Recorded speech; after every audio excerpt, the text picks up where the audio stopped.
परमेश्वराची स्तुती असो. आजचा विषय आहे राज्य करण्यासाठी जन्मलो. 1 पेत्र 2:9.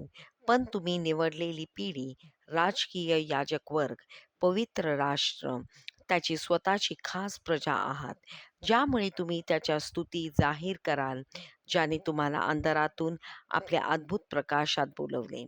पास्टर ख्रिस म्हणतात, देवाची संतती म्हणून तुम्ही सामान्य नाही. तुम्हाला जीवनात राज्य करण्यासाठी निवडले आहे.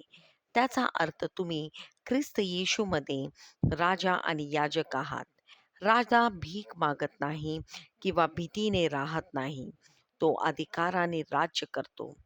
देवाला हवे आहे की तुम्ही राजासारखे विचार करा, बोला आणि वागा आणि तुम्ही तसेच आहात. जेव्हा तुम्ही बोलता तुमच्या शब्दात सामर्थ्य आहे. जेव्हा तुम्ही प्रार्थना करता गोष्टी बदलतात.